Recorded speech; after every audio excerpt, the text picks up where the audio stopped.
The book of Acts, chapter 17, gives us an itinerary of Paul's travels. Now, we know that Paul made 3 major missionary trips. He came to this particular city on the second one. Let me read the verse so you see what I'm talking about. It says in chapter 17, verse 1, Now after they traveled through Amphipolis and Apollonia, they came to Thessalonica, where there was a synagogue of the Jews. Now, Apollonia is not too far from here. And then we also have the place at Amphipolis. Okay, I hope I'm pronouncing it correctly. Now, let me tell you about this particular location, because the Bible doesn't really give you insights about who lived here, the importance of the city, where it was located. It gives you more or less how close as an itinerary per se. But when I look at those things, the way I'm thinking is, all right, why does the Bible mention it? It's not by chance. And once you look into the city and you know the importance of the city, then you understand why Paul traveled to these places. You see, there's maritime travel, and there are highways, literally highways. When you look even to this day, go back into Google Map and look at the Mediterranean and all the ferries, you can see a highway and maritime travel. We talk about that when I did a video in Troy, in the Museum of Troy. But here, when you look into the itinerary, it tells you of a city, but yet you never think about looking what that city represented and why it was here.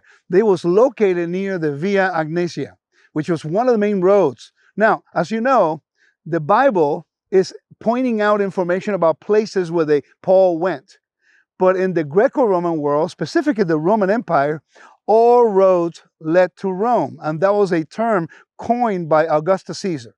Now, he really did a great job getting all the roads leading to Rome. And you have to ask the question, why? Because of the easy way access for the armies to travel everywhere to maintain the order of the kingdom. But by doing so, he is setting up particular roads that would increase the notoriety, the fame of a city in this case. One of them being this one.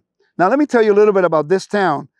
So you get an idea what Paul saw and what he was dealing with when he came through here. It says, Amphipolis is situated upon an eminence on the left and eastern bank of the Strymon River. And that river, you can easily see when we look towards the valley here, it surrounded the city. It says, below its egress from the lake Cercinides, at the distance of 25 stadia, about 3 miles from the sea. Closer to which lay a seaport, Aeon. The Strymon River flowed almost around the town. Hence its name, Amphipolis, city of the river, I'm assuming. And I forgot the definition as now, but it's based on the river surrounding the city. It has the river on the west, the north, and the south. And then on the east, they put a wall of protection. It's quite interesting. Its position was one of the most important in this part of Greece. It stands in a pass which traverses the mountains bordering the Strymonic Gulf. And it commands the only easy communication from the coast of that gulf into the great Macedonian plains. And its vicinity were the gold and silver mines. So near here, they have gold and silver mines. And thus, now you have the preeminence of the city because they represented access to resources and minerals that the kingdom needed. Okay, of Mount Pangaeus and a large forest of shipping timber. It was distant 33 Roman mules from Philippi, not too far from Philippi here. During the Roman period, it was situated along the Egnatian Way, Via Egnatia, on the left bank of the bridge across the Strymon River. So this is a very important, really important city in regards to location, commerce, and actually connecting the west to the east. Regarded by the Athenians as the jewel of their empire, in 424 BC, before the Peloponnesian War of the year 431 to 401, it was surrendered to Lacedaemonians general Brasidas without offering any resistance. So it's a jewel. Why?